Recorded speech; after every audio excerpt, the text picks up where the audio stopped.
Génesis 18, versos del 1 al 15, es el texto que vamos a estar reflexionando el día de hoy.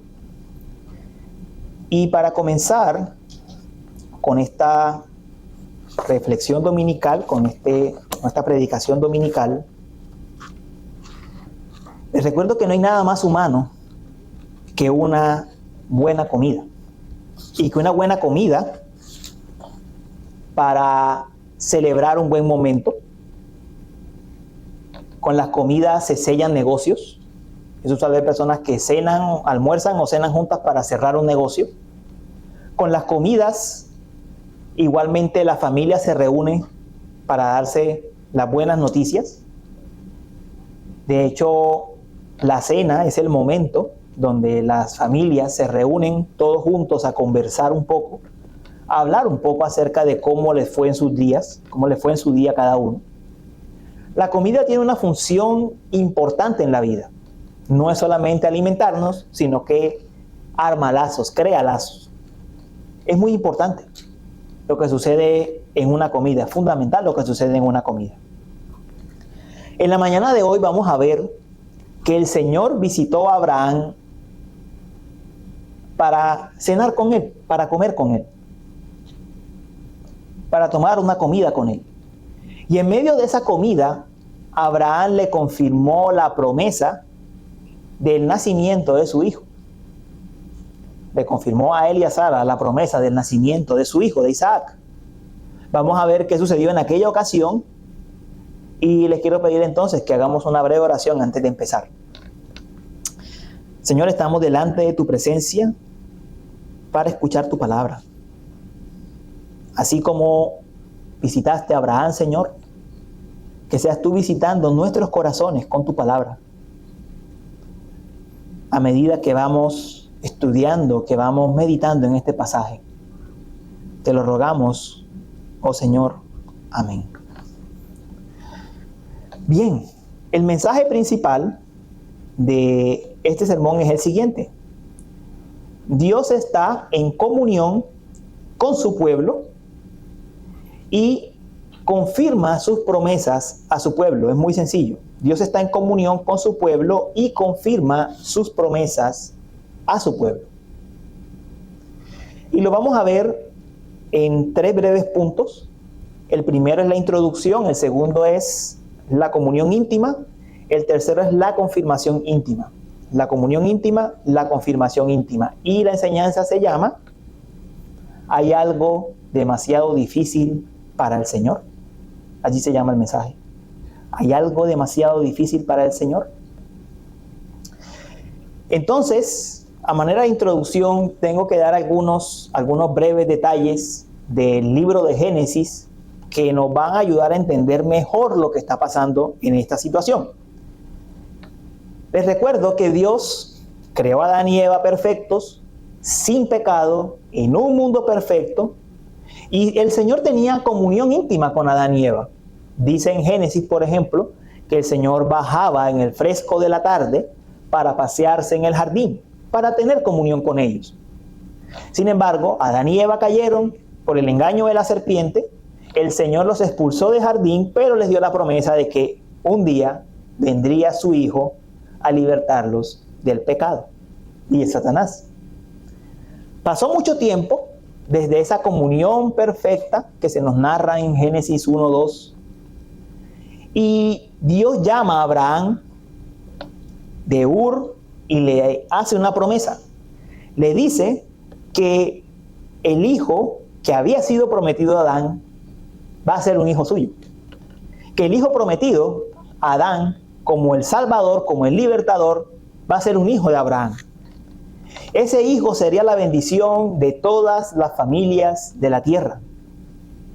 Pero había un problema. El problema es que Abraham no podía tener hijos. Abraham ya estaba entrado en años, Sara también. ¿Cómo podría Abraham ser el padre de un hijo que no podía tener? Esa es la pregunta. ¿Cómo podía ser padre de un hijo que no puede tener? Dios entrega esa promesa y la promesa tarda en cumplirse. Van pasando los años. No estamos hablando de 5 años, estamos hablando aproximadamente de 20 años. Van pasando los años y el Señor no cumple su promesa. Cada vez Abraham y Sara son más viejos. Están más centrados en años. Es más difícil que la promesa se cumpla. Así que el Señor hoy, en este pasaje, va a venir, a condescender, a sentarse con su siervo Abraham, a recordarle el cumplimiento de la promesa. Vamos a ver entonces el siguiente punto, que es la comunión íntima entre Abraham y el Señor. Dicen los versículos 1 al 8. Y el Señor se le apareció a Abraham en el encinar de Manre mientras él estaba sentado a la puerta de la tienda en el calor del día.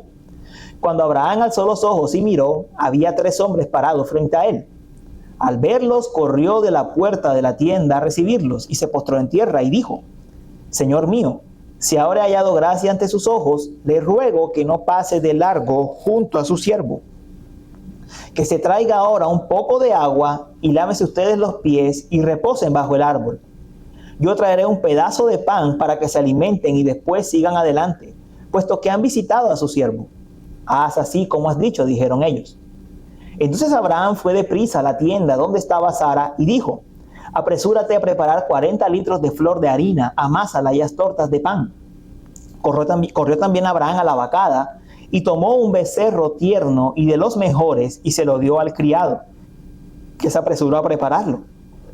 Tomó también cuajada, leche y el becerro que había preparado y lo puso delante de ellos. Mientras comían, Abraham se quedó de pie junto a ellos bajo el árbol. Bien, nos dice el pasaje que cuando Abraham percibió la presencia de estos 3 sujetos, él alzó su mirada, alzó los ojos y miró. Ese término, alzó los ojos y miró, es usado en Génesis especialmente para decir que Abraham reconoció. O sea, es simplemente más que una mirada casual. Es que Abraham reconoció algo que el Señor estaba haciendo, que estaba diciendo. Entonces, cuando aquí nos dice que Abraham alzó y miró, alzó los ojos y miró, lo que quiere decir es que Abraham estaba reconociendo que esos 3 sujetos que estaban allí no eran cualquiera. No eran simplemente seres humanos. Pero especialmente estaba reconociendo que uno de ellos era el Señor. Ahora, quien estaba allí más exactamente, según nos enseña la Escritura, no era otro que el Hijo de Dios antes de encarnar. ¿Cómo lo sabemos? El Evangelio de Juan dice que nadie ha visto jamás a Dios, el unigénito Dios que está en el seno del Padre, Él lo ha dado a conocer. O sea, nadie jamás ha visto al Padre. A quien has visto es al Hijo que da a conocer al Padre. Es el Hijo de Dios antes de encarnar quien está allí, frente a frente con Abraham, demostrándole a Abraham que estaba con él. Recuerden, el Señor descendía en el fresco de la tarde en el jardín a estar con Adán y Eva. El Señor ha descendido en ese día, a estar con su siervo Abraham. El Señor está confirmando su comunión con Abraham. Le está confirmando que Él está con él, que el Señor está con él. Y por supuesto Abraham, que se ha dado cuenta, le dice: no, Señor, no pases de largo. Y el Señor se queda. Entonces Abraham ordena a los de su casa, a Sara, a sus siervos, que hagan un banquete para el Señor. Pide a Sara que prepare 40 litros de flor de harina, imagínense cuánto es eso. Que prepare un becerro tierno, una cuajada y leche. Ahora, eso para 3 personas es mucha comida. La razón por la que prepara esa cantidad tan exagerada de comida es porque Abraham está honrando al Señor como rey. Así se honraba a los reyes en la antigüedad. No sé si han visto algunas películas donde aparecen reyes y se ven que los banquetes son banquetes exagerados. Las mesas son muy largas y hay comida de todo tipo. Bueno, ese es el tipo de honra que Abraham le está rindiendo al Señor en ese momento. La honra de un rey. Está preparando con todo lo que tiene un banquete para que el Rey de Gloria coma allí. en su casa, el fresco de la tarde. Comunión íntima. Comiendo, tomando una comida con su siervo Abraham. Comunión íntima del Señor. El Señor le estaba mostrando a Abraham que la comunión entre él y Sara, su familia, y el Señor, era un vínculo cercano, un vínculo inquebrantable. Un vínculo inquebrantable. Ahora, mis hermanos, hay una diferencia. Cuando el Señor bajaba al jardín a pasearse con Adán y Eva, lo hacía en un mundo perfecto. El Señor ha condescendido, ha venido a estar con Abraham en Canaán, en un país pagano, en un mundo caído. Se sienta a la mesa de Abraham en un mundo caído, en una nación malvada, a estar con su siervo. Ustedes podrían pensar, wow, yo quiero algo así. Yo quiero que el Señor se me aparezca aquí en Tampa y que el Señor venga y fortalezca mi fe. El asunto es que el Señor ya lo hizo. El Señor ha venido a este mundo caído, a este mundo en tinieblas, y encarnó. El Señor Jesús se sentaba con pecadores. El Señor Jesús comía con los publicanos. El Señor Jesús ha venido a mostrar que Él venía a salvar y rescatar lo que se había perdido en un mundo caído. Y tal vez en la peor de las maldades. A ver, la maldad en el pueblo judío era que tenían la ley, tenían todo, pero rechazaban al Rey de Gloria.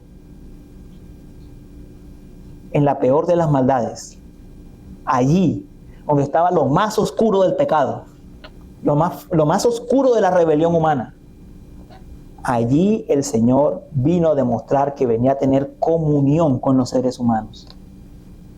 Y ahora recuerde, Él vino a tener comunión por nuestro bien. Yo no quiero que desconectemos la vida de Jesús, cómo Él vino a este mundo caído, de nosotros. Porque finalmente los que nos beneficiamos de la venida del Señor y de su obra en la cruz somos nosotros. ¿Cómo nos beneficiamos nosotros? Bueno, tal vez el Señor en este momento no lo tenemos presente físicamente al Señor Jesús, pero Él ha derramado su Espíritu en los corazones de los creyentes.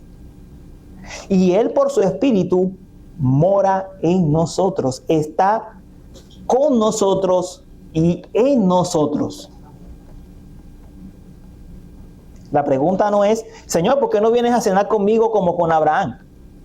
La pregunta es, Señor, ¿por qué me acompañas todos los días de mi vida y estás conmigo? Esa es la pregunta. ¿Cómo el Señor hace de nosotros su templo? ¿Cómo habita Él en nosotros? Y yo creo que cuando nosotros nos examinamos de cerca podemos entender que no solamente el mundo alrededor de nosotros es pecaminoso, en nosotros también hay pecado. Y aún así el Señor viene y tiene comunión con nosotros. En este mundo caído, en personas como nosotros que todavía tienen restos de pecado. Es fascinante entender esa comunión. Yo quiero que hoy recuerden que estamos en comunión con Cristo. Es una verdad muy simple, pero muy profunda. Estamos en comunión con Cristo.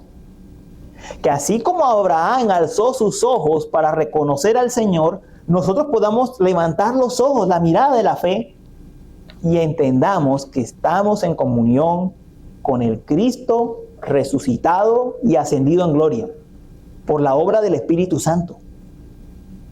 Está en comunión con nosotros.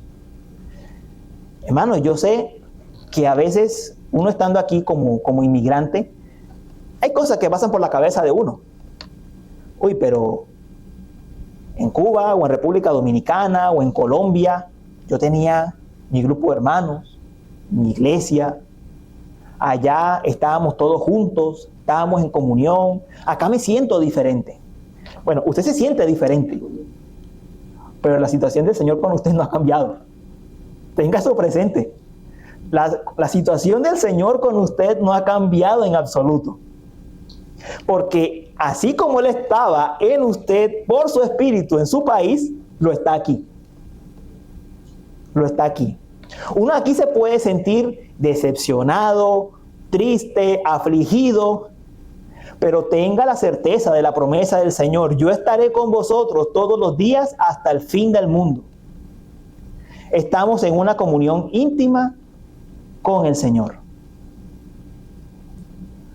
Así como Abraham reconoció lo especial de ese momento, yo les ruego en esta mañana que ustedes reconozcan lo especial que es tener comunión con Cristo. Que su Espíritu viva en nosotros. Tal vez hoy llegaron con ganas de rendirse, de tirar la toalla. Tal vez hoy llegaron ya con ganas de: no doy más con mi familia, no doy más con mi trabajo, no doy más con mis finanzas. O se sienten con el peso de que no están en su mejor momento en su vida espiritual, podrían decir. No me siento espiritualmente como quisiera sentirme. Pero una realidad no ha cambiado. Ustedes están en comunión con Cristo. Eso no ha cambiado.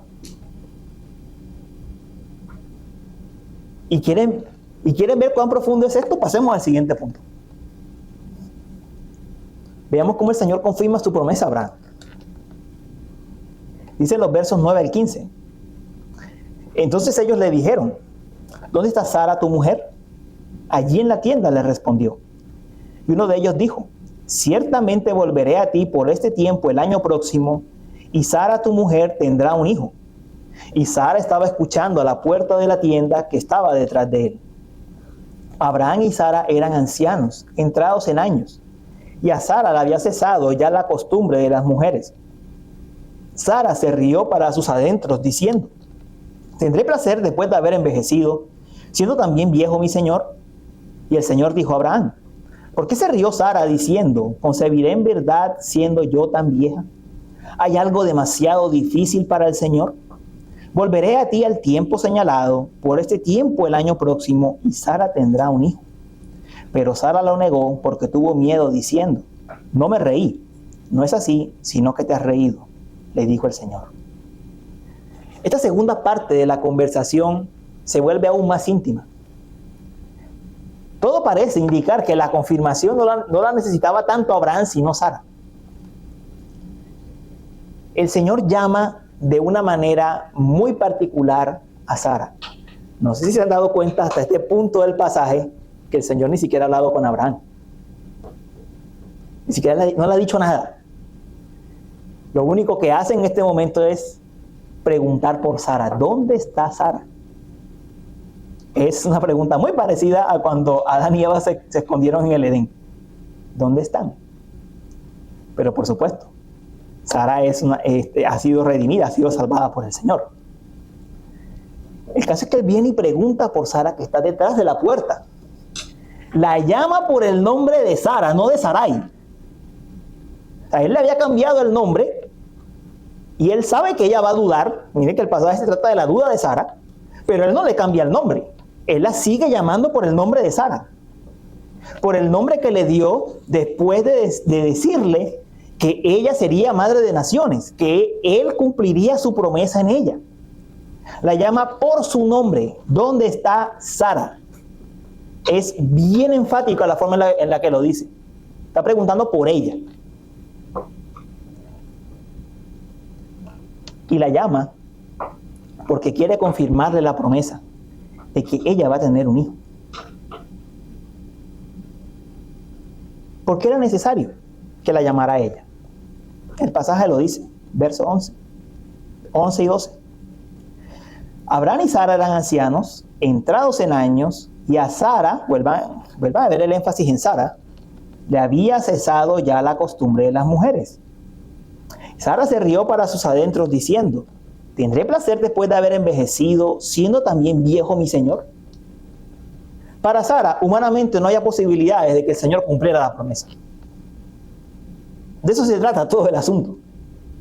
Para ella dice: estamos viejos, no tendré yo placer ni mi Señor. ¿Cómo se va a cumplir la promesa de que vamos a tener un hijo? Dos ancianos ya entrados en años trayendo un hijo a la vida. Humanamente era imposible que eso pasara. De ahí que Sara se ríe, y se ríe de forma cínica y de forma incrédula.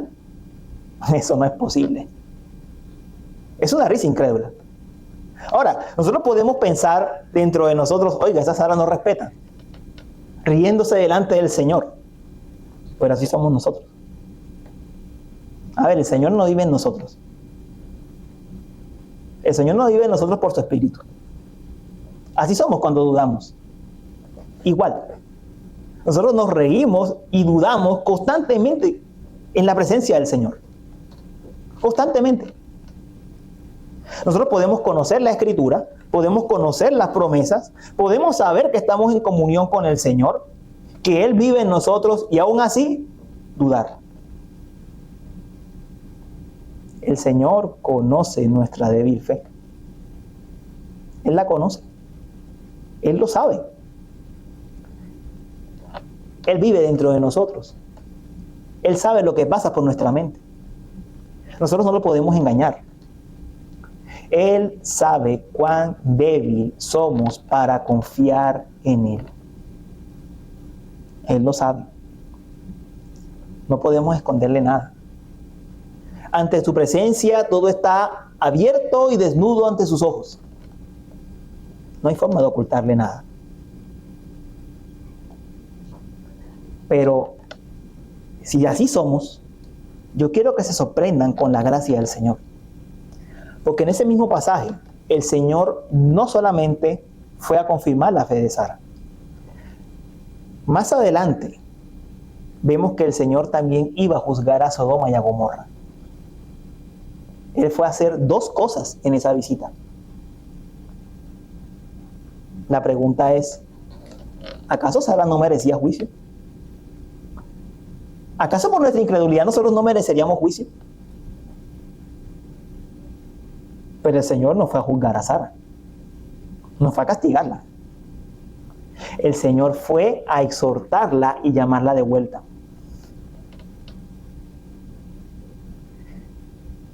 Hermanos, nosotros somos bastante cabezaduras con la palabra del Señor y con sus promesas, bastante. Pero el Señor no nos trata como el mundo, nos trata como hijos e insiste con nosotros. Así como uno no se cansa de instruir a sus hijos, el Señor no se cansa de instruirlo a uno. Así nos trata, con ese amor y con esa misericordia. ¿Qué le dice el Señor a Sara? Le dice en los versos 14 y 15: ¿hay algo demasiado difícil para el Señor?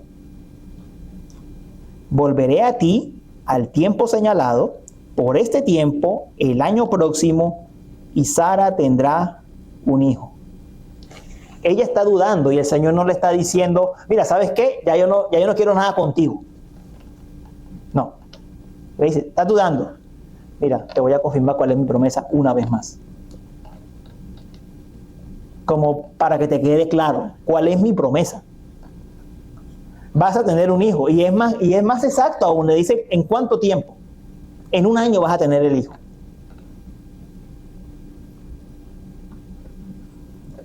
Dice: pero Sara lo negó, porque tuvo miedo, diciendo: no me reí. No es así, sino que te has reído, dice el Señor. Ella ha mentido, ella ha dudado, y el Señor le dice: me estás mintiendo, te has reído, has dudado. Ella dice: no he dudado. Y está frente a él. Y el Señor aún así le dice, te has reído.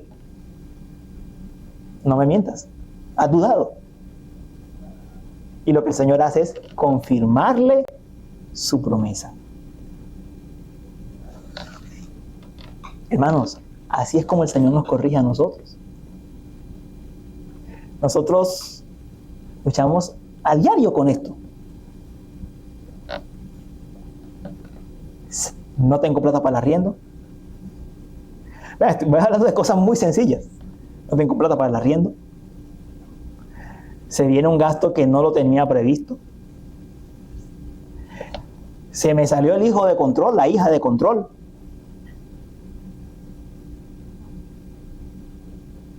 Las cosas no van bien con mi familia, mi país. Y uno duda. Y el Señor le dice a uno, ¿hay algo demasiado difícil para mí? Esa es su pregunta. ¿Hay algo demasiado difícil para mí? Esa pregunta que el Señor le hizo a Sara debería servir para desvanecer cada temor de nosotros. ¿Hay algo demasiado difícil para mí? Tal vez uno está viviendo una lucha muy fuerte, espiritualmente hablando, con su carne o con una tentación. Y uno puede decir, ¿será que sí voy a obedecer? ¿Será que sí voy a prevalecer? ¿Tendré la fuerza? Y el Señor dice, ¿hay algo demasiado difícil para mí?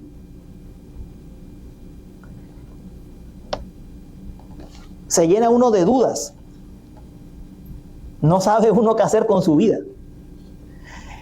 Está uno creyendo, pero el mundo se le está haciendo pedazos.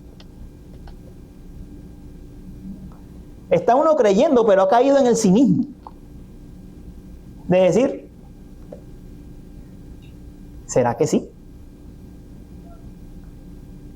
Está uno creyendo y uno dirá, ¿será que yo sí podré aguantar hasta el final con todas estas pruebas y con todas estas aflicciones? Y el Señor nos pregunta, ¿hay algo demasiado difícil para mí?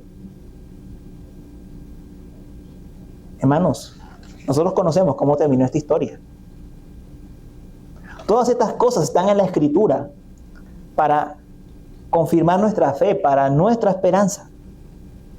Nosotros sabemos que Sara tuvo el hijo. Nosotros sabemos que el hijo final prometido, nuestro Señor Jesucristo, vino. Y fue la bendición para todas las familias de la tierra. Nosotros sabemos que, así como fue difícil que Abraham y Sara tuviesen un hijo por ser viejos, era imposible producir un hijo sin pecado en un mundo pecador. Y sin embargo el Señor envió a su hijo a nacer sin pecado. Y se entregó por nosotros. Resucitó, ascendió en gloria y nos ha dado bellas y preciosas promesas. Abraham y Sara dudaban, ¿será que sí habrá un hijo mío que será la bendición para todas las familias de la tierra si yo ni siquiera puedo tener un hijo? Y el Señor cumplió. Sí lo hizo. Sí cumplió la promesa. Dio a luz a Isaac y de Isaac vino todo Israel y de Israel vino Cristo. Sí, el Señor le dio a Abraham ese hijo que le había prometido que sería la bendición de todas las familias de la tierra. Sí lo hizo. Y la pregunta sigue siendo para nosotros, ¿hay algo demasiado difícil para el Señor?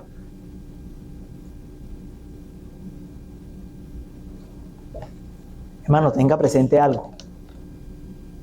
Cuando el Señor le cambió el nombre a Sara, de Sarai a Sara, no lo hizo porque ella iba a obedecerlo perfectamente. No, aquí lo tenemos en el pasaje. No lo hizo por la capacidad de ella para ser perfecta. De ninguna manera. Cuando el Señor le cambió el nombre así de Simón a Pedro, tampoco lo hizo porque él iba a obedecerlo perfectamente. Pedro siguió siendo cabeza dura mucho tiempo. Incluso negó al Señor. No lo hizo por eso. El Señor les cambió el nombre precisamente porque quiso. Precisamente porque quiso adoptarlos como sus hijos. Porque quiso comprometerse con ellos en transformarlos y renovarlos para su propia gloria. El Señor nos da promesas no porque estemos perfectamente aferrados a ellas siempre, sino porque Él está en comunión con nosotros. Él nos vino a salvar para estar en comunión con nosotros. Para eso nos salvó. Y nuestra incredulidad no es un obstáculo para el Señor. De hecho, Él constantemente está venciendo nuestra incredulidad y está renovando nuestra capacidad de creer, nuestra fe. No hay nada difícil para el Señor, no hay nada imposible para Él. Absolutamente nada. Y así como el Señor descendió, vino a tener una cena con Abraham, y el Señor vino a entregarse a sí mismo, entregarnos a Cristo Jesús, el Señor volverá en esa gran cena de las bodas del Cordero a tener comunión perfecta con nosotros, con la diferencia que de este mundo pecador hará. La pregunta es, ¿hay algo demasiado difícil para el Señor? La respuesta es no. La respuesta es no. El Dios que te ha salvado te santifica. El Dios que te salvó a ti, dice en su palabra, que Él santifica el esposo o la esposa incrédulos. Y que trata con los hijos. El Señor que te ha salvado te ha prometido proveerte lo necesario para esta vida. Porque si te dio a Cristo, ¿cómo no te dará todas las demás cosas? ¿Cómo no te las dará? ¿Hay algo demasiado difícil para el Señor? La respuesta es no. La respuesta es no. Aquí podemos estar luchando todos con cosas muy diferentes. Unos con la tentación, con el pecado. Otros pueden estar luchando con las finanzas. Otros pueden estar luchando conflictos, problemas familiares, problemas en el trabajo.